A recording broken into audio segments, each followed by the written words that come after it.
안녕하세요. 책한민국입니다. 오늘 소개할 책은 마음 출구 있음. 지은이는 동국대학교 의과대학 정신건강의학과 과장 사공정규입니다. 대구의 코로나19 확진자 폭증으로 의료 체계가 절체절명의 위기를 맞은 2020년 3월, 의사의 소명으로 목숨을 건 의료 봉사를 했다. 당시의 공로로 각종 매체에 코로나 영웅으로 회자되며 2020년 자랑스런 한국인 인물 대상을 받았다. 본문을 읽겠습니다. 여러분은 혹 목적지와 반대 방향의 열차를 탄 적이 있나요? 동대구역에서 서울로 가기 위해 서울행 기차를 타야 하는데 반대 방향인 부산행 기차를 탔다고 생각해 보자고요. 탈 때는 몰라도 차창 밖의 풍경을 보면 금세 알아차릴 수 있지요.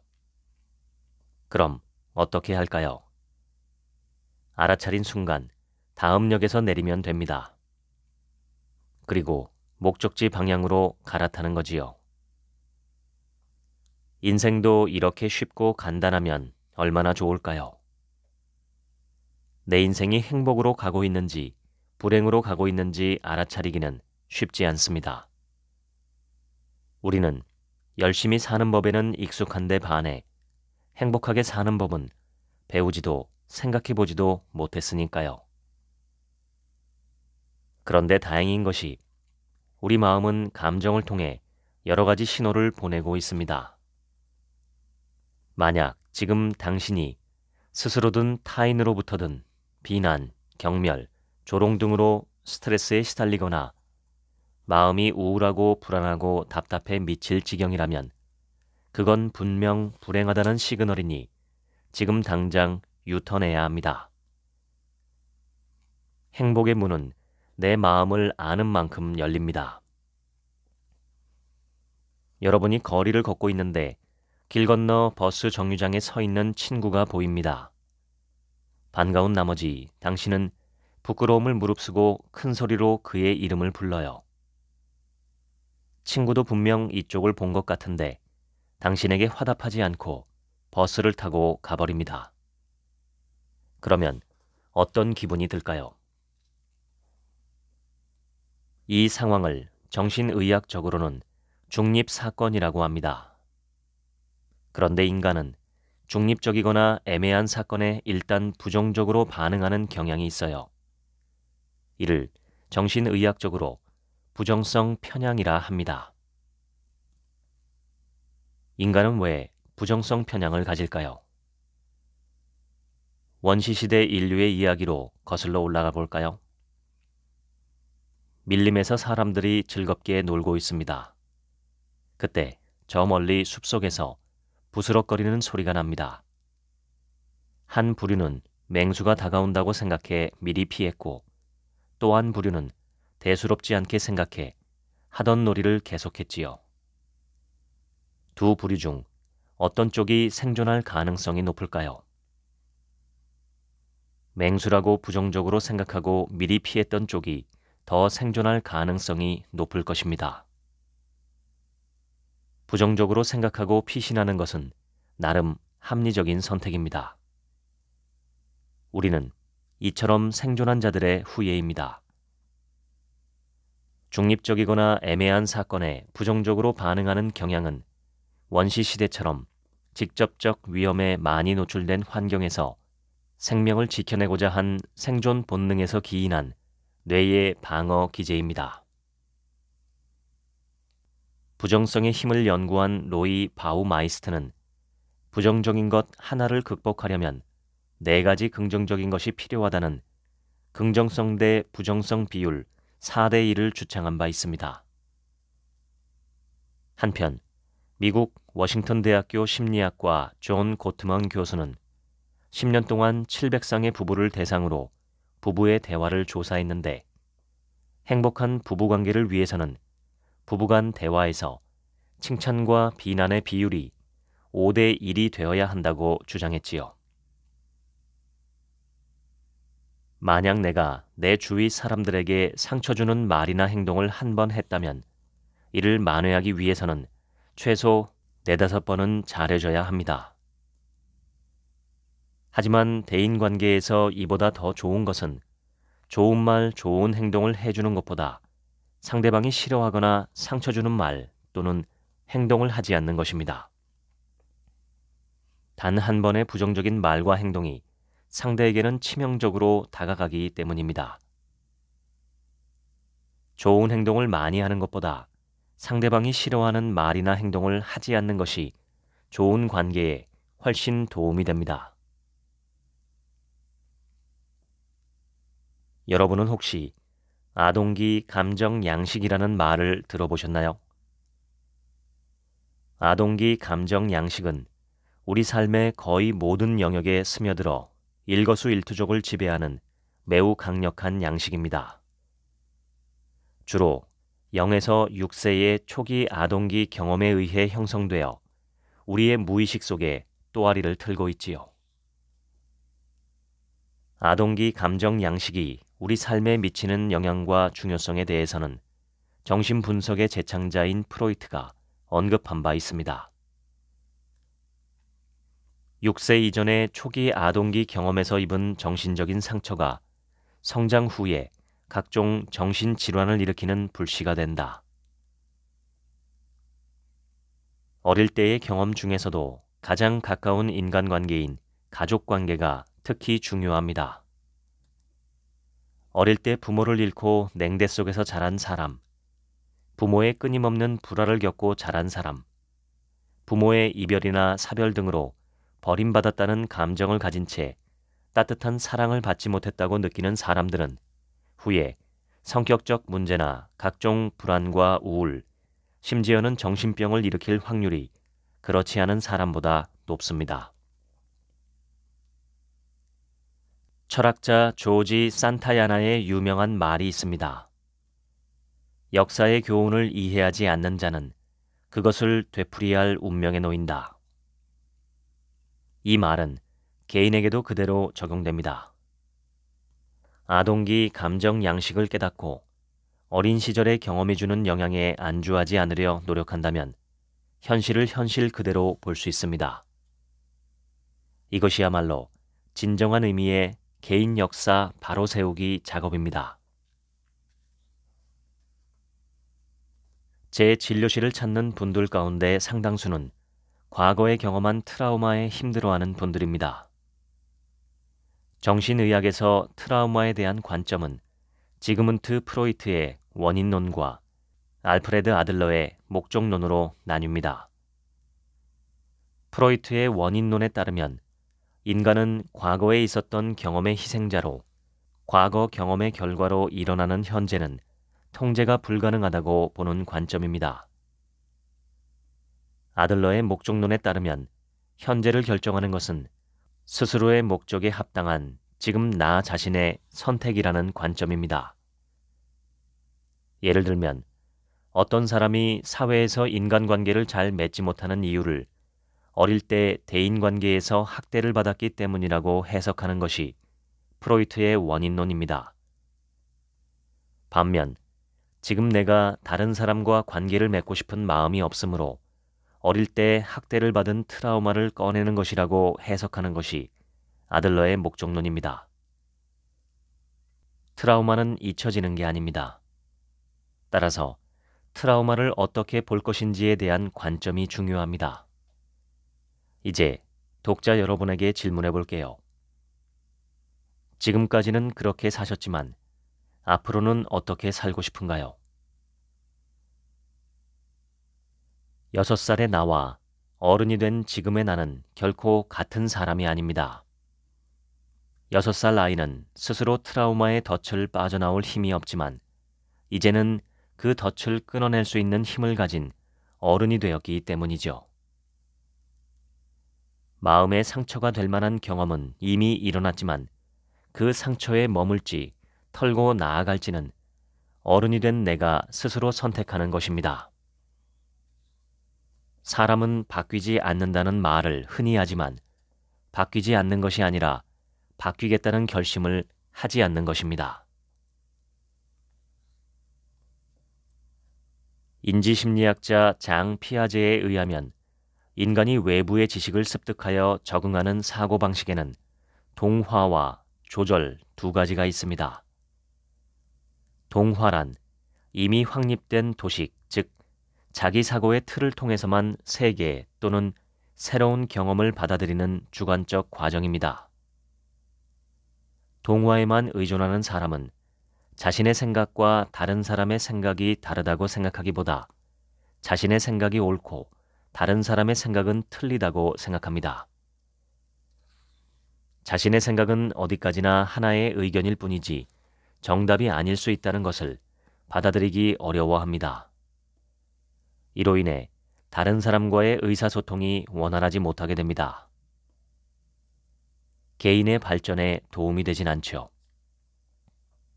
과도한 동화를 벗어나려면 새로운 정보가 올 때 기존에 가지고 있는 기존 사고의 틀을 변화시키고 재조정하는 조절을 활성화할 필요가 있습니다. 지속적으로 자신의 사고의 틀에 대한 생각을 가지는 습관이 필요합니다. 비슷한 결정을 반복하고 있지는 않은가? 내 생각과 다른 정보를 의도적으로 무시하지는 않았나? 이런 질문을 자신에게 끊임없이 던져 보아야 합니다. 갈등 이론의 대가로 2005년 노벨 경제학상을 받은 메릴랜드대 토머스 쉘링 명예교수는 명확한 목표가 있는 사람이 목표가 없거나 구체적이지 않은 사람보다 훨씬 좋은 성과를 보인다고 말하며 결심의 중요성을 주장한 바 있습니다. 할 것인가 말 것인가를 놓고 갈등할 때 할 것이다로 결정하라는 것이 갈등 이론의 핵심입니다. 그러나 우리의 결심은 일반적으로 작심삼일로 끝나는 경우가 허다합니다. 미국 UCLA 의과대 로버트 마우어 교수에 의하면 뇌의 방어 반응 때문입니다. 급격한 행동의 변화는 뇌의 입장에서는 오랜 세월 유지했던 행동을 방해하는 것이므로 거부감을 보이는 방어 반응을 불러일으키는 거지요. 뇌가 새로운 변화를 기억하려면 적어도 3주간 새로운 일을 꾸준히 계속해야 하고요. 이 중기 기억이 장기 기억으로 넘어가 새로운 습관 회로로 자리를 잡으려면 평균 66일이 필요합니다. 작심삼일을 벗어나 기어코 결심을 이루어내고 싶다면 다음의 두 가지 전략을 실천해 보세요. 첫 번째 전략은 전래동화 3년 고개에서 힌트를 얻은 것입니다. 넘어지면 3년밖에 못 산다는 고갯길에서 한 할아버지가 넘어져 깊은 고민에 빠져 있었지요. 앞으로 3년밖에 못 살 거라 생각하니 눈앞이 깜깜했습니다. 그러자 손자가 말합니다. 할아버지, 넘어질 때마다 3년씩 더 살 수 있잖아요. 그럼 계속 넘어지면 되겠네요. 역발상이 있는 반전의 이야기입니다. 야심차게 세운 계획이 작심삼일이 됐다면 자책하지 말고 또 작심삼일하면 됩니다. 3일을 7번 반복하면 21일이 되지요. 수학적으로 7번을 연속하면 확률이 100%에 가까워집니다. 뇌과학적으로 보면 21일이 되어야 뇌 변화의 기초가 마련되고 평균 66일이 되어야 비로소 새로운 습관 회로가 만들어지며 정신적 요소까지 감안한다면 최소 100일은 되어야 새로운 회로가 굳건해집니다. 두 번째 전략은 과잉 목표 세우지 않기입니다. 캐나다 토론토 대학교 자넷 폴리비 교수는 실패를 거듭해도 계속해서 불가능한 목표를 추구하는 행위에 대해 헛된 희망 증후군이라고 표현했습니다. 가능한 목표가 아닌 과시하기 좋은 과잉 목표를 세우기 때문이라는 거지요. 큰 변화보다 작지만 점진적인 변화를 기대하는 것이 목표를 이루는데 훨씬 효과적입니다. 로버트 마우어 교수는 스몰 스텝 전략을 제안합니다. 평소 안 하던 운동을 새해를 맞아 갑자기 하루 1시간씩 일주일 내내 하는 것이 아니라 하루 몇 분, 주 몇 회와 같이 가볍게 시작함으로써 뇌의 방어 반응을 최소화하는 것이지요. 자존심 상하는 일, 자존심 강한 사람. 일상에서 이런 표현을 종종 씁니다. 그런데 일반적으로 통용되는 자존심이라는 단어를 정신의학적으로 살펴보면 오히려 열등감에 가까운 경우가 많아요. 사소한 말에도 자존심에 상처를 입었다고 생각하고 심지어 남이 자신을 무시한다고 화를 내기도 합니다. 알프레드 아들러는 열등감에 대해 다음과 같이 말했습니다. 인간은 누구나 완전하지 않은 존재로 태어났으며 열등한 상태에서 벗어나려는 욕구를 가지고 있다. 열등감을 바라보는 관점과 태도가 중요합니다. 열등감은 내가 부족한 점이 있음을 느끼는 상태, 즉 부족감입니다. 열등감이 자신을 미워하는 방향으로, 자신을 괴롭히는 방향으로, 자신을 사랑하지 않는 방향으로, 다시 말해 불행으로 가게 해서는 안 됩니다. 헬렌 켈러가 남긴 많은 명언 중 이런 말이 있습니다. 세상은 고난으로 가득하지만 고난의 극복으로도 가득하다. 장애는 불편하다. 그러나 불행하지는 않다. 사람은 어느 누구도 완벽하지 않습니다. 사람의 발전이란 흠잡을 데 없는 완벽함에서 시작되는 것이 아니라 오히려 자기가 지닌 열등감, 다시 말해 부족감을 극복하기 위해 노력하는 데서 시작됩니다. 우리는 우리가 완벽하지 않음을 수용하는 용기, 불완전할 용기가 필요합니다. 자신이 부족하다고 생각하는 부분은 살아가는 동안 채우면 됩니다. 우리는 모두 열등감을 갖고 있지만 열등감의 노예가 되어서는 안 됩니다. 살다 보면 세상 일이 내 마음처럼 되지 않을 때가 많습니다. 배우자 때문에, 부모 때문에, 자녀 때문에, 상사나 동료나 친구 때문에, 주변 환경 때문에. 이렇게 남 탓을 하는 것을 정신의학적으로는 투사라고 합니다. 자신의 문제를 남 탓으로 돌려 자신의 불안감, 책임감, 죄책감에서 벗어나고자 하는 일종의 심리적 대응책이지요. 시험 공부를 해야 하는 친구가 저녁에 공부를 하지 않고 자면서 어머니에게 아침에 공부할 테니 일찍 깨워달라고 합니다. 그런데 어머니가 아침 일찍 열심히 깨워도 코만 골아놓고 시험 결과가 좋지 않으면 일찍 깨워주지 않아서 라며 어머니 탓을 하는 겁니다. 투사는 일반인에게도 흔히 나타나지만 정신병 환자들은 이 투사라는 방어 기제를 특히 많이 사용합니다. 타인이나 주변 환경 때문에 힘들 때 그 원인을 오롯이 남 탓으로 돌린다면 남이 바뀌기 전에는 내 인생도 바뀌지 않습니다.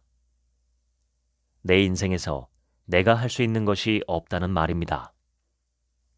이는 타인 의존적 삶이지 자기 주체적 삶은 아닙니다. 논어나 맹자에서도 소인은 무엇이 잘못되면 남을 원망하고 심지어 하늘까지 원망하는데 군자는 우선 자기에게 잘못이 없나 반성해보고 잘못이 없을 때 비로소 외부를 검토한다고 말하고 있습니다. 사실 정신치료는 자기 문제를 남이나 외부로 투사하고 있다는 것을 깨닫고 자신을 비추어 보게 해주는 것입니다. 세계보건기구에 따르면 지구상에서 매년 약 100만 명이 자살로 생을 마감하고 지난 45년간 전 세계적으로 자살률은 60% 증가했습니다. 우리나라가 경제협력개발기구 OECD 회원국 가운데 자살률 1위라는 것은 많은 사람이 익히 알고 있을 겁니다. 우리나라는 2022년 한 해 동안 1만 2,720명이 자살로 사망했다고 잠정 추정하고 있습니다. 하루 평균 35명, 즉 41분마다 1명이 자살로 생을 마감한 셈이지요. 특히 주목할 부분은 10대에서 30대 사망 원인의 1위가 자살이라는 점, 그리고 1990년 연간 3,157명이던 자살자가 30여 년 만에 무려 4배 이상 급증했다는 사실입니다. 2020년 코로나19로 인한 사망자보다 자살로 인한 사망자가 더 많습니다. 국내외 연구를 종합해보면 모든 자살자의 약 80%가 생물, 심리, 사회 경제적 요인을 거쳐 최종적으로는 우울증과 연관돼 자살을 하는 것으로 알려져 있습니다. 주요 우울증 환자의 약 67%가 자살을 생각하며 약 15%는 비극적인 자살로 사망한다고 보고되어 있습니다. 우울증은 현재 유병률이 날로 증가하는 질병 중 하나입니다. 우울증의 평생 유병률은 약 15% 내외로 알려져 있습니다.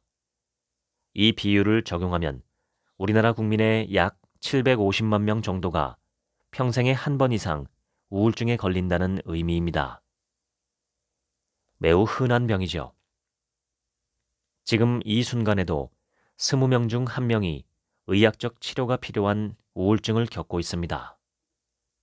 그러나 우울증을 앓는 사람들의 3분의 2 이상은 그 사실을 깨닫지 못하지요. 2020년 우리나라 국민들의 우울감, 우울증의 유병률은 36.8%로 OECD 회원국 중 1위입니다. 저의 진료실에는 우울증 환자분들이 많이 방문합니다.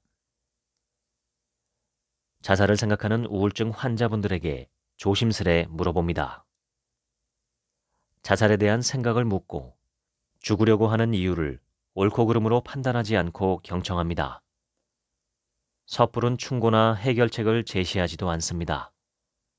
다만 그럼에도 불구하고 지금까지 삶을 유지하고 있는 힘은 무엇인지 묻습니다. 살고 싶다는 마음을 주는 사람이 단 한 명만 있어도 자살하지 않습니다. 생각해보면 우리를 살게 하는 것은 그리 거창한 것이 아닙니다. 그저 내 옆에 있는 누군가 한 명이면 세상을 등지지 않을 수 있습니다. 피하고 싶은 삶이 반복해서 일어난다는 느낌을 가져본 적이 있나요?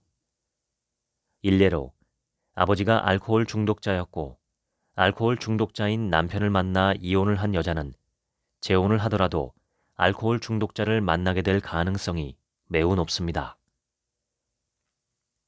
사람에게는 반복 강박이라는 것이 있습니다. 프로이트가 말한 정신분석학 용어로 자신의 과거 경험이 자신을 고통과 불행으로 내모는데도 과거 경험으로부터 배우지 못하고 계속 일정한 행동 양상을 반복하는 것을 말합니다. 우리는 왜 자신을 고통과 불행으로 이끄는 선택을 되풀이하는 걸까요? 앞의 사례에서 그녀는 어렸을 때 아버지의 술 주정을 보면서 진절머리를 쳤을 겁니다. 아버지의 알코올 중독과 폭력에 시달리던 어머니를 떠올리며 자신은 절대 주정뱅이 폭력군과는 결혼하지 않을 것이라고 다짐을 했겠죠. 그러나 알코올 중독자가 아닌 남성은 그녀의 내면에서 익숙하지 않기에 편안함을 느낄 수 없습니다. 알코올 중독자와 함께 있을 때 그녀는 두렵지만 익숙하고 편안함을 느낍니다. 일상 속에서도 반복 강박은 흔하게 볼 수 있습니다. 내일 후회할 것을 알면서도 또다시 밤참의 유혹에 넘어가고 시험 날이면 후회할 것을 알면서도 게임의 유혹에 넘어가고 카드 결제일이면 후회할 것을 알면서도 또다시 쇼핑의 유혹에 넘어갑니다. 대체로 사람들은 익숙하지 않은 것보다 익숙한 것을, 불편한 것보다 편안한 것을 좋아합니다. 익숙하지 않으면 불편하고 불편하면 고통을 느끼지요. 그러나 반복 강박에 익숙한 편안함은 그 순간에는 편할지 몰라도 우리 삶을 더 큰 고통과 불행으로 내몹니다. 익숙한 편안함의 불행을 반복하지 않기 위해서는 낯선 불편감에 도전해야 합니다. 호된 시집살이를 당한 여성일수록 나는 절대로 그러지 말아야지 다짐하는 사이에 자신을 괴롭히고 공격하고 싫어했던 시어머니를 닮아갑니다. 이를 정신분석학 용어로 공격자와의 동일시라고 합니다. 더 심각한 경우 공격자의 공격을 은연중에 정당화합니다. 내가 맞을 짓을 해서 맞았다는 식이지요. 저런 말과 행동은 옳지 않아. 나는 절대로 그러지 말아야지. 굳게 다짐하지만 그토록 혐오하고 싫어하는 상대방의 말과 행동을 그대로 따라하거나 정당화하는 이유는 무엇일까요? 귀신이 무서워 밤에는 바깥에 못 나가던 아이가 있었습니다. 그런데 어느 날부터인가 밤에도 잘 돌아다닙니다. 아이는 이제 더 이상 귀신이 무섭지 않다고 했는데 이유인즉 내가 귀신이다 라고 생각하고부터는 두려움이 없어졌다는 것입니다. 이것이 공격자와의 동일시 심리에 대한 좋은 설명이 될 것 같습니다.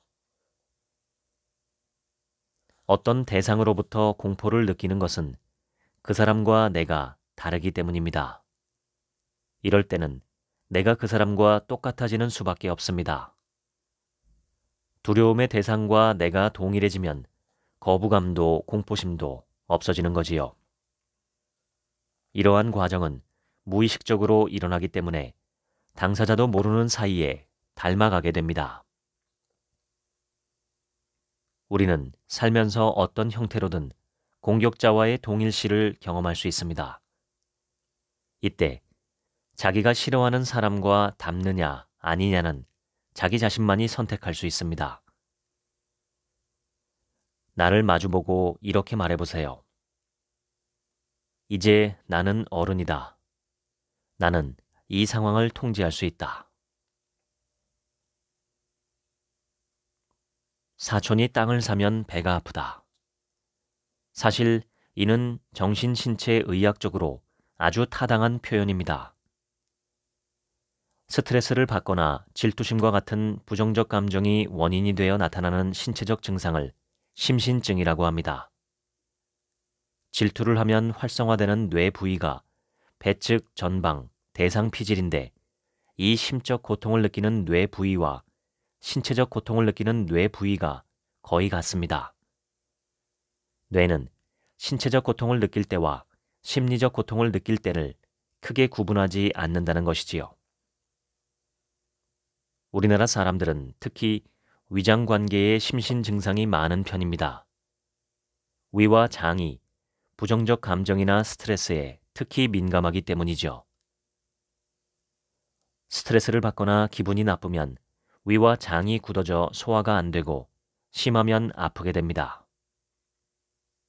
심신불이, 마음과 몸은 둘이 아니고 하나라는 뜻입니다. 사촌이 땅을 사면 배가 아프다는 속담은 질투심을 몸으로 느끼는 경우입니다. 마음이 울고 싶을 때 몸이 우는 현상, 이것이 심신증입니다. 심리적 스트레스와 신체의 반응은 직결됩니다. 비교와 경쟁 심리로 가득 찬 사람일수록 질투심이 강하다고 보면 크게 틀리지 않을 겁니다. 질투심이 많은 사람들은 한마디로 부족의 심리를 가진 사람들입니다. 마치 이 세상에 오직 커다란 한 개의 떡만이 있는 것으로 생각합니다. 누군가가 많이 떼어간다면 다른 사람들은 그만큼 덜 갖게 된다는 관점을 갖고 있지요. 인생을 제로섬 게임으로 인식하는 겁니다. 부족의 심리로 보면 다른 사람의 성공은 자기 자신의 실패가 됩니다. 남을 이기는 것이 자신의 성공이라는 생각을 갖고 있지요. 더 나아가면 다른 사람을 패배시켜야 한다는 데까지 이릅니다. 이렇게 되면 못 먹는 밥에 재 뿌린다, 너 죽고 나 죽자, 일명 물귀신 작전까지 나오게 되지요. 누군가 안 좋은 일이 생겼을 때 슬퍼해 주기는 쉬운데 좋은 일이 생겼을 때 진심으로 기뻐해 주기는 쉽지 않다고 하지요. 그래서 누군가 잘 되었을 때 진심으로 축하해 준다면 성공한 사람들을 가까이 둘 수 있고 그 기운으로 노하우를 얻고 운을 얻고 복을 얻을 확률이 높아집니다. 성공한 사람들과 친해지기 위해 일부러 좋은 모임에 가려고 하지 않나요? 그런데 내 주위의 사람이 성공하면 그런 모임에 가는 에너지를 들이지 않아도 되니 얼마나 좋은가요? 질투에 집착하면 내 배만 아플 뿐입니다. 나는 나대로 최선을 다하고 또 상대도 잘 되기를 빌어주면서 기쁨을 함께 나눌 수 있는 사람, 그렇게 부족의 심리가 아니라 풍족의 심리를 가진다면 나도 우리 사회도 더 건강해지지 않을까요? 미국 유타 대학교 티모시 스미스 박사의 연구 결과에 의하면 부부싸움을 할 때에도 화를 많이 낼수록 적대감이 높을수록 스트레스 호르몬이 현격히 증가한다고 합니다. 아마 많은 분들이 부부싸움을 할 때 갑자기 혈압이 오르거나 심장에 부담을 느낀 경험이 있을 겁니다. 화를 많이 내면 혹은 적대감이 높으면 우리 몸은 어떤 영향을 받을까요? 적개심이 높은 사람들은 정신 건강을 해치는 것은 물론 에피네프린, 코르티솔 등 스트레스 호르몬 분비가 높아져서 신체 건강에도 부정적 영향을 미칩니다. 적개심은 특히 관상동맥, 고혈압, 심혈관계 질병이나 요절과 높은 연관성이 있다고 합니다. 남을 용서할 줄 아는 사람이 그렇지 않은 사람보다 정신적, 신체적으로 더 건강한 것으로 나타났다는 연구 결과는 이미 많습니다. 용서는 나에게 상처를 준 사람을 해방시켜주는 일이 아니라 그 사람을 향한 원망과 분노와 증오에서 나 자신이 해방되는 일입니다. 지금 우리 사회처럼 양극화와 적대감이 증가하는 사회에서는 용서의 마음이 매우 필요합니다. 미국 버지니아 코먼웰스 대학교 심리학과 에버렛 워딩턴 교수는 1995년 자신의 어머니가 강도에게 살인을 당한 후 살인자를 용서하는 문제를 놓고 오랜 기간 연구한 끝에 용서의 기술 5단계를 제시했습니다. 첫 번째, 상기하기. 상처를 부인하지 말고 최대한 객관적으로 끄집어낸다. 두 번째, 공감하기. 나에게 상처를 가한 사람과 입장을 바꿔 생각해본다. 세 번째, 이타적인 마음 갖기. 상대를 용서해 자기 안에 자유를 느낀다. 네 번째, 약속하기. 상대를 용서하기로 나 자신과 약속한다. 다섯 번째, 견디기. 용서의 결정에 회의가 생기더라도 그 마음을 유지하도록 노력한다. 국민건강보험공단의 자료에 따르면 공황장애로 진료받은 환자는 지난 2010년 약 5만 명에서 지난 2020년에는 약 20만 명으로 10년 동안 4배 가까이 늘었습니다. 공황은 생명의 위협을 느낄 정도의 상황에서 누구에게서나 나타날 수 있는 갑작스러운 급성 공포 불안으로 정상적인 정신 신체 반응입니다.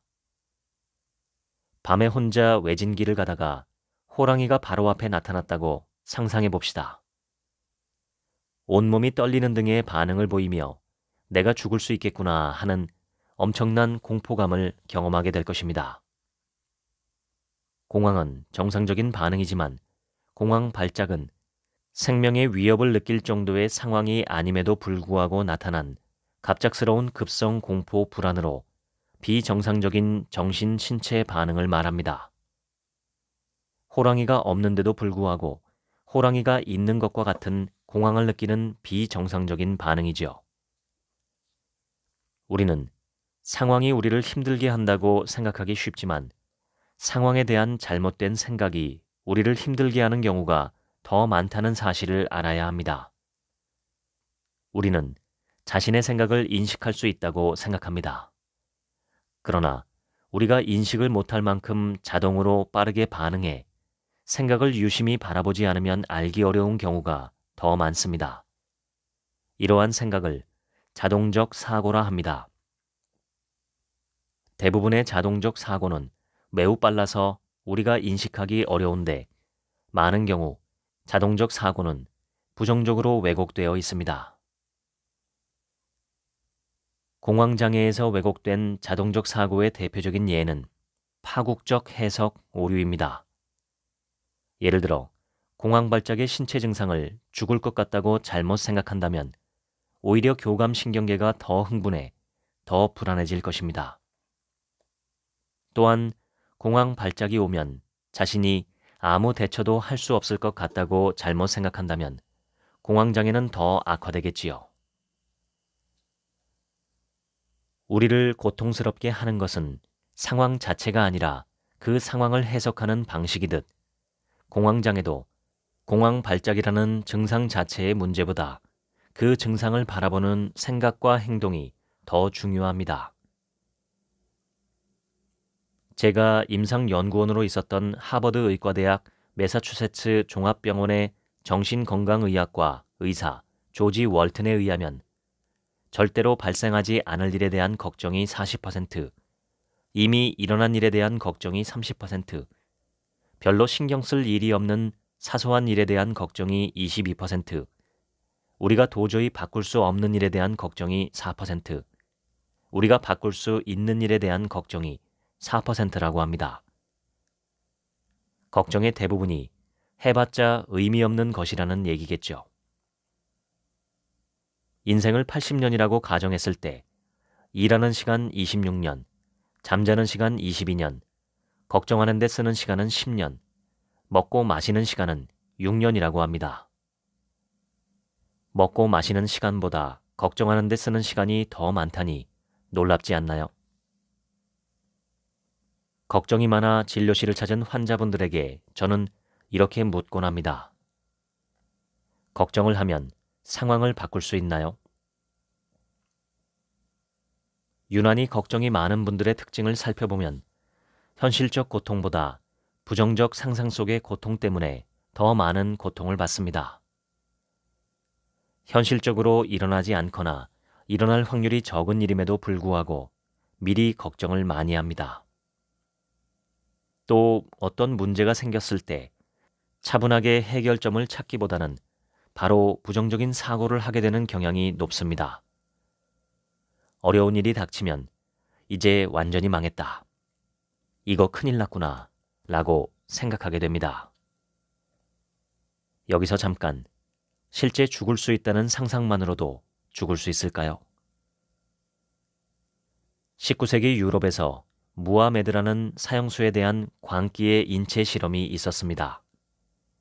사형수의 눈을 가리고 팔다리는 묶어 꼼짝 못하게 한 다음 메스로 상처를 내고 양동이의 혈액을 받았지요.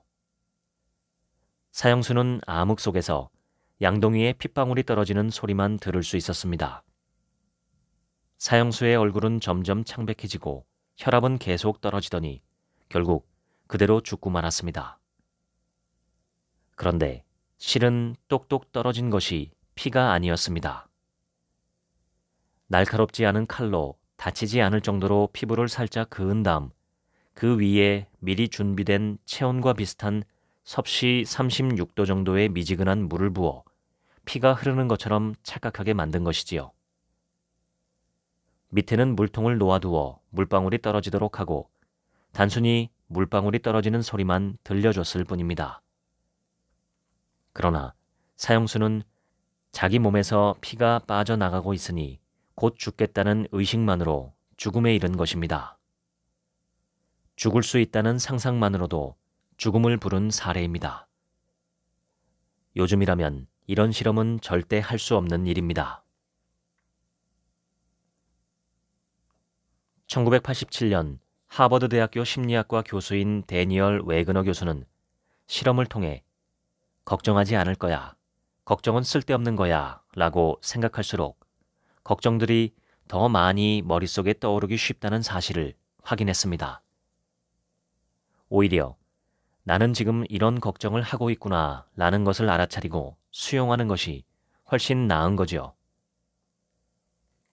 하루 중 특정 시간을 정해놓고 10분만 걱정합니다. 걱정 시간이 아닌데도 걱정이 된다면 걱정의 초점을 다른 것으로 돌려봅니다. 단순 반복 행동, 예를 들면 설거지를 해도 좋고 청소를 해도 좋고 산책을 해도 좋습니다. 걱정해서 걱정이 없어지면 걱정이 없겠네. 티베트 속담.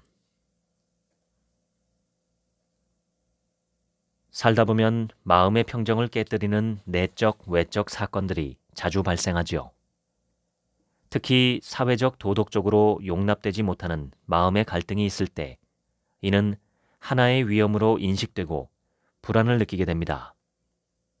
우리 뇌는 이러한 불안을 처리하여 마음의 평정을 회복하려는 노력을 동원합니다. 이를 정신분석에서는 대응 전략 또는 방어 기제라고 합니다.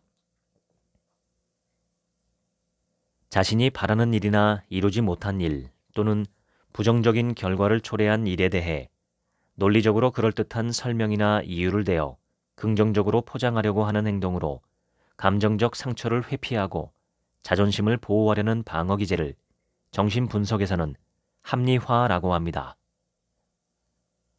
본인의 잘못된 행동이나 실패에 대해 잘못된 정당화를 하는 거죠. 핑계를 대는 겁니다. 사람은 대개 바람직하지 못한 행동을 한 다음에 그럴듯한 이유를 생각해냅니다. 이솝 우화 신포도에서 여우가 저 포도는 아직 덜 익어서 맛이 없는 신포도야. 안 먹길 잘했어 라며 합리화를 하듯 우리는 자신이 간절히 바라던 어떤 목표를 장애물이나 자신의 능력 부족 때문에 도달할 수 없을 때 그 목표를 깎아내리려 합리화를 시도합니다. 술 때문에 정신적, 신체적으로 피폐해진 알코올 중독자에게 의사가 술은 사람을 서서히 죽이는 독약이라며 술을 끊을 것을 권유했더니 알코올 중독자가 나는 빨리 죽고 싶지 않아서 사람을 서서히 죽이는 술을 마셔야 된다고 핑계를 댄다는 이야기가 있습니다. 누구나 실수를 할 수 있고 실패도 할 수 있습니다. 그러나 이때 자기 반성을 하는 것은 정신 건강이고 핑계를 대는 것은 정신 불건강입니다. 자신이 무엇을 잘못했는지 솔직히 고백하고 자기 반성과 책임을 지는 것이야말로 진정한 용기이고 자존감이고 정신 건강입니다. 하버드 의과대학 정신과 조지 베일런트 교수팀의 72년에 걸친 연구에서 행복의 조건은 좋은 인간관계였습니다. 카네기 공과대학의 연구에 따르면 성공의 조건은 15%가 개인의 전문 지식과 기술이며 85%가 좋은 인간관계였다고 합니다. 좋은 사람을 만나는 것은 행복과 성공의 확률을 높이는 일입니다. 사람들은 보통 인간관계에서 본인이 진실한 마음을 갖고 있으면 상대방이 언젠가는 그 마음을 알아줄 것이라고 믿습니다. 하지만 단언컨대 이심전심은 없습니다. 열길 물속은 알아도 한길 사람 속은 모른다라는 속담처럼 사람의 속마음을 알기란 매우 어렵습니다. 소통하지 않으면 누구도 타인의 마음을 알 수 없습니다. 좋은 인간관계의 요체는 의사소통에 있습니다. 말하는 사람의 전달하고자 하는 생각을 100으로 보았을 때 최선의 상황에서도 자기 생각의 60%밖에 표현할 수 없다고 합니다. 그런데 듣는 사람 입장에서는 최선의 상황에서도 상대의 말을 50%밖에 이해할 수 없다고 합니다. 결국 듣는 사람은 말하는 사람이 전달하고자 하는 생각의 30%밖에 이해를 못하는 셈입니다. 이론적으로 듣는 사람이 나의 생각을 90% 이상 이해하려면 적어도 7번을 정성을 다해 의사소통해야 합니다. 한 번 말해서 이해되지 않는 것은 당연한 것입니다. 틱나탄 스님은 시기, 절망, 미움, 두려움 등은 모두 우리 마음을 고통스럽게 하는 독이며 이 독들을 하나로 묶어 화라고 했습니다. 스님은 화를 잘 다스리는 것이야말로 마음의 평화를 얻는 길이며 화가 나면 먼저 화를 내는 자신의 내면 세계를 들여다보라고 말했지요. 화는 비록 그것이 정당한 이유를 갖고 있더라도 화를 내므로써 생기는 피해는 고스란히 자신에게 돌아옵니다. 틱나탄 스님은 화를 억지로 참으라고는 하지 않습니다. 화를 내는 것은 화를 푸는 근본 해결책은 아니라고 말합니다. 참지 않되 화가 난 진짜 이유를 자각하고 스스로 화를 다스릴 줄 알아야 하는 것이죠. 울고 있는 아이처럼 화를 보듬고 달래야 하며 감자가 익기를 기다리는 것처럼 화를 분출하기보다는 가라앉히는 시간을 가져야 한다고 했습니다. 미국 듀크 대학교 의과대학 레드포드 윌리엄스 교수는 화나는 일을 당할 때마다 소리를 지르며 싸우는 것은 마치 비소와 같은 독약을 매일 조금씩 먹는 것과 같다고 했습니다. 살다 보면 화를 전혀 내지 않고 살 수는 없습니다. 문제는 자신에게 다가오는 분노를 어떻게 처리하느냐 하는 것입니다. 화를 내는 것은 중독성이 있어서 화를 한 번, 두 번 내다가 보면 더 자주 폭발하게 됩니다. 반대로 화를 내지 않고 무조건 참기만 하는 것은 어떨까요? 이것 또한 좋지 않습니다. 우선 마음의 여유를 갖고 긍정적으로 생각하기를 습관화해야 합니다. 화가 난다면 당장 표출하지 말고 심호흡을 한 뒤 이렇게 해보세요. 첫 번째, 지금 상황이 화를 낼 만큼 가치가 있는가? 혹시 내가 사소한 일에 목숨을 거는 것은 아닌지 생각해 봅니다. 두 번째, 화를 낼 만한 정당한 이유가 있는지, 괜히 스스로의 분에 못 이겨 화를 내는 것은 아닌지 생각해 봅니다. 세 번째, 내가 이 상황에 효과적으로 적절히 대응했는지 돌아봅니다. 정신 건강과 신체 건강을 유지하기 위해서는 건강하게 화를 다루는 법을 배워야 합니다. 캐나다 캘거리 대학교 피어스 스틸 교수가 2만 4천 명을 대상으로 연구한 결과 자신이 가끔씩이라도 미루기 문제가 있다고 응답한 사람은 95%였다고 합니다. 저는 여러분께 5분 규칙을 제안합니다. 무언가 하기 싫은 일이 있다면 그 일을 당장 시작하고 적어도 5분 동안만 유지해 보세요. 이렇게 하면 결국 그 일 전체를 하게 될 확률이 높아집니다.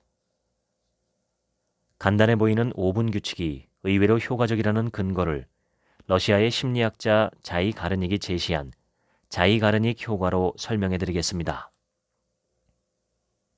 자이가르닉은 식당 종업원이 많은 주문을 동시에 받아도 그 내용을 모두 기억했지만 계산이 완료된 후에는 주문 내용을 거의 기억하지 못하는 것이 특이해 보여 연구를 시작하다가 미완성 효과라고 불리는 자이가르닉 효과를 발견했습니다. 이것은 완료한 일보다 완료하지 않은 일을 기억하는 심리적인 현상입니다. 일단 시작했지만 끝내지 못하거나 완성하지 못한 일은 마음속에 계속 떠오르기 때문에 결국 그 일을 다 하게 되는 것이죠. 다시 말해 부담스럽지 않은 오븐으로 일단 시작하기만 하면 미완의 효과인 자이가르니 효과를 발휘해 결국에는 해낼 가능성이 높아지는 것입니다. 은행가이며 실업가로 유명한 로스차일드는 이 효과의 핵심을 찌르는 명언을 했죠. 많은 일을 하고자 하면 지금 당장 한 가지 일을 시작하라. 목표가 무엇이든 미루지 말고 당장 할 수 있는 일을 시작해 딱 5분만 유지해 보세요. 정신분석학의 창시자 프로이트는 사랑하고 일하고, 일하고 사랑하라. 그게 삶의 전부이다 라고 설파했습니다. 당대 프로이트와 쌍벽을 이루었던 분석심리학의 창시자 칼 융 역시 같은 말을 했지요. 즐겁게 일하고 열심히 놀아라. 일은 하고 싶으면 하고 하기 싫으면 안 해도 되는 것이 아닙니다.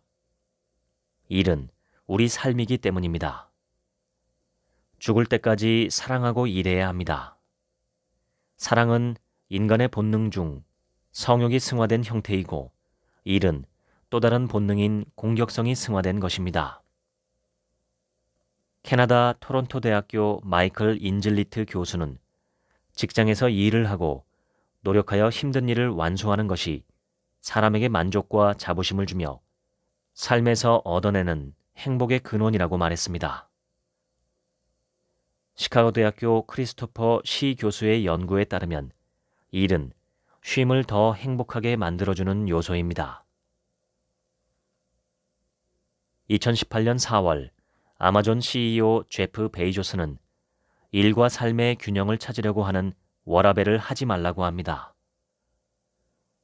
사실 일과 삶의 균형을 맞추자는 이 말은 일과 삶을 분리하는 오해를 낳을 수 있습니다. 이 말은 일과 삶을 상반된 관계로 만듭니다.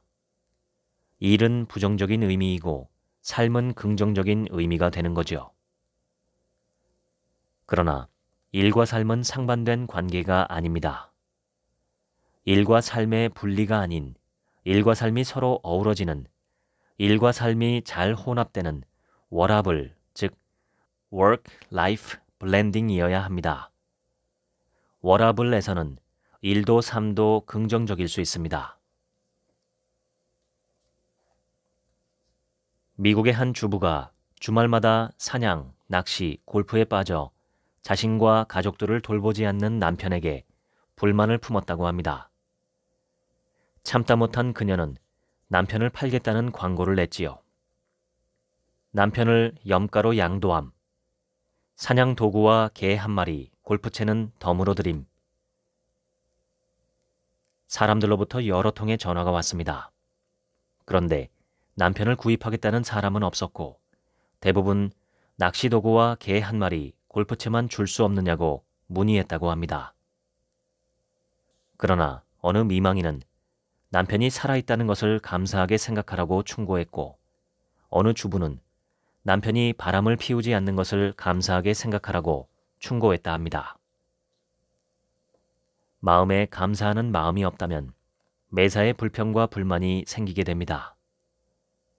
고마움을 모르는 사람의 생활은 불행해지고 감사하는 이들의 생활은 행복해집니다. 연구 결과에 따르면 감사한 마음은 우리를 건강하고 행복하게 해줍니다. 병에 대한 저항력을 높여주어 우리 몸의 면역이 높아지는 거지요. 스트레스 호르몬인 코르티솔도 줄이고 불안과 우울을 줄여주며 행복감을 증가시킵니다. 매일 감사하며 사는 사람은 그렇지 않은 사람보다 평균 7년을 더 오래 산다고 합니다. 세상에서 가장 행복한 사람은 감사하는 사람이다. 탈무드. 지금까지 마음 출구 있음 읽어드렸습니다. 지금부턴 제 얘기입니다. 희망과 만족과 행복은 함께 가고 절망과 불만과 불행도 함께 갑니다. 희망을 품고 작은 것에도 만족과 감사를 느끼는 사람은 행복의 길로 갑니다. 쉽게 절망하고 자주 불만을 느끼는 사람은 불행해지기 쉽습니다. 정해진 것은 없고 그저 각자의 선택입니다. 행복해지기 위해서는 행복의 기술을 배워야 합니다. 감사할 이유를 찾는 기술, 희망을 찾아내어 품는 기술, 만족스러운 점을 발견하는 기술이 행복의 기술입니다. 엔트로피의 법칙은 마음에도 적용됩니다. 가만히 두면 마음속은 무질서해지고 좋은 성능을 발휘하지 못하며 황폐해집니다. 화단을 가꾸듯 몸도 마음도 삶도 가꿀 필요가 있습니다.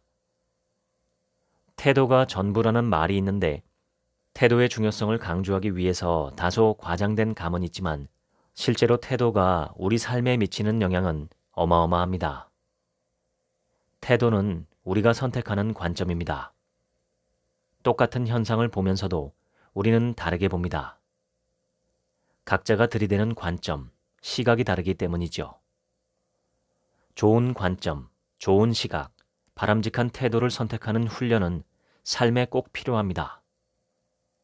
이 연습은 삶을 잘 사는 연습이고 이 연습 자체가 과정이나 도구가 아니라 목적입니다.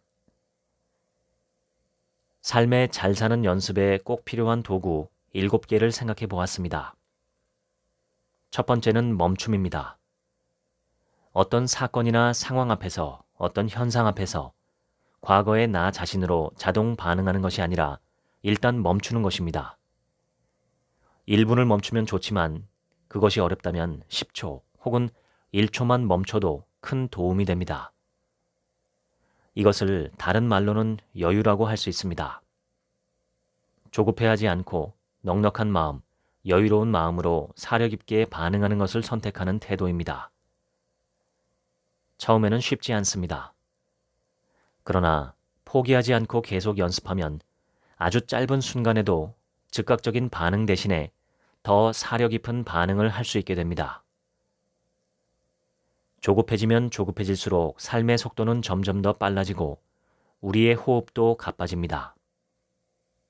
약간만 느긋하게, 조금씩만 더 느긋하게 내 마음과 생각을 움직이는 습관을 연습하는 것은 잘 살기 위해 꼭 필요합니다. 둘째는 부정이 아니라 긍정을 선택하는 태도입니다. 매일 만나는 삶의 현장에서 우리가 선택할 수 있는 마음의 스펙트럼은 무척 많습니다. 그 중에서 조금이라도 더 밝고 바람직한 마음가짐을 선택하겠다고 생각하고 부정적인 사고 패턴이 올라올 때마다 그것을 잠재우는 것입니다. 인간은 하루에 약 5만여 가지의 생각을 떠올린다고 합니다. 그 중에서 내 삶에 도움이 되는 긍정적이고 발전적인 생각은 몇 가지나 될까요? 거의 없습니다. 생각의 대부분은 부정적이고 내 삶에 도움이 되지 않는 파괴적인 것들입니다. 그것들에 끌려가면 불행해집니다. 스트레스가 늘어나고 괴로워집니다. 온갖 부정적인 생각, 느낌, 감정에 끌려가지 않고 보다 긍정적이고 바람직한 마음가짐을 선택하는 연습이 중요합니다. 여유와 긍정에 이은 세 번째는 감사하는 버릇입니다. 아주 작은 것에서도 감사함을 발견하면 기쁨을 잃지 않을 수 있습니다. 현재 우리가 누리는 물질적인 면에서의 안락함은 수십만 년 인류 역사를 통틀어 최고의 상태입니다. 과거에 살았던 모든 인간에 비해서 우리는 감사하며 살 수 있는 조건에 있는 셈입니다. 멀리 갈 것도 없이 제 할아버지나 증조할아버지 세대를 생각하면 그들의 비참함은 지금으로선 상상하기 어렵습니다. 지금처럼 풍요로운 시대에 인류가 날마다 감사하며 살지 못한다는 것은 엄밀히 말해 부끄러운 일입니다. 매사 감사하는 태도를 견지할 때 행복을 지킬 수 있습니다. 기준을 높게 두면 불행해집니다. 어리석은 사람은 기준을 낮게 두면 발전과 성장이 없을 거라 추측합니다. 그런데 이미 심리학자들이 그렇지 않다고 증명했습니다. 감사하고 만족하는 태도를 가진 사람들이 장기적으로 훨씬 더 큰 성취를 이룬다는 사실이 발견되었죠. 매사 비교하고 불만스러워하고 감사하지 못하는 사람은 성장하기 어렵습니다. 잘 사는 연습에 필요한 도구로 여유와 긍정과 감사에 이어 네 번째는 용서입니다. 혹시 당신의 마음속에서 아직 용서하지 못한 사람이 있나요? 그렇다면 당신은 여전히 불행의 씨앗을 가슴에 품고 사는 셈입니다. 저는 현재 제 삶에서 미워하는 사람이 없고 용서하지 못한 사람도 없습니다. 그렇게 된 지가 몇 년 되었습니다. 용서의 과정을 거치며 미워했던 사람은 측은해하는 사람으로 바뀌었습니다. 제가 용서의 문을 통과하면서 가장 놀랐던 점은 과거에는 억울하고 내가 손해를 보는 것 같아서 용서를 하지 못했었는데 막상 용서를 마치고 나니 가장 큰 수혜자는 저라는 점이었습니다. 그 자유로움과 해방감, 시원함은 이루 말로 표현할 수 없습니다. 용서는 절대적으로 나를 위해 하는 것입니다. 내 인생을 시원하고 자유롭게 마음껏 살 수 있도록 내가 용서하지 못한 사람들을 모두 용서하라고 권유하고 싶습니다. 용서하면 당신은 행복해집니다. 여유, 긍정, 감사, 용서에 이어 다섯 번째는 사랑입니다. 여유를 갖고 긍정의 마음가짐으로 감사하고 용서할 때 비로소 사랑을 할 수 있는 문이 열리는 게 아닌가 저는 생각합니다. 사랑하며 사는 삶은 후회가 없습니다. 기쁨과 보람만 있습니다. 인간으로 태어났다면 정말 힘껏, 마음껏, 충만하게 사랑해 보는 것이 큰 기쁨입니다. 이성 간의 사랑이나 부모 자식 등 가족 간의 사랑도 사랑이지만 더 큰 사랑은 인류 전체와 우주 만물에 대한 사랑이 아닐까 생각합니다. 날마다 매 순간마다 사랑의 편에 서기를 결단하고 선택하는 태도야말로 잘 사는 삶에 큰 도움이 됩니다. 여섯 번째는 절제입니다. 먹는 것, 노는 것, 일하는 것, 쉬는 것 등 삶의 모든 영역에서 절제가 없이는 질서와 균형과 조화가 이루어지지 않습니다. 저는 모든 분들이 식욕의 절제가 주는 소식과 공복의 기쁨을 누려보시면 좋겠다는 생각을 합니다. 만복의 쾌락보다 공복의 기쁨이 더 큽니다. 끝까지 누리는 것보다는 절제하는 것이 더 큰 만족감을 줍니다. 절제를 모르는 사람은 성공하기도 어렵지만 성공해서도 그것을 유지하기 어렵다고 하지요. 절제는 질서의 수도꼭지이며 조화를 담는 그릇입니다. 절제를 연습하지 않고서는 무분별한 삶을 피하기 어렵습니다. 마지막 일곱 번째는 평화입니다. 여유, 긍정, 감사, 용서, 사랑, 절제를 두루 경험하면 결국 평화로운 삶이 이루어집니다. 삶의 평화는 평온한 정신이나 평정한 이성을 의미하기도 하고 마음속의 깊은 만족감을 상징하기도 합니다. 내가 인간으로 태어난 것 자체가 감사하고 만족스럽고 기쁘며 뿌듯해집니다. 부자가 아니어도 몸짱이 아니어도 유명인이 아니어도 내 자신이 사랑스러워지고 자랑스러워집니다. 자존감이 자연스럽게 생겨납니다. 방금 말씀드린 7가지 여유, 긍정, 감사, 용서, 사랑, 절제, 평화 외에도 잘 살기 위한 도구들은 많습니다. 찾으려 하기만 한다면 찾을 수 있습니다. 이것들을 더 많이 찾아내고 활용할수록 내 삶은 더 만족스러워지고 행복해집니다. 지금보다 더 나은 삶을 살 수 있습니다.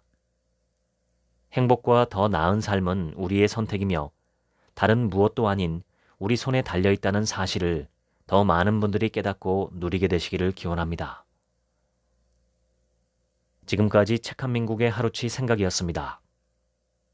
감사합니다.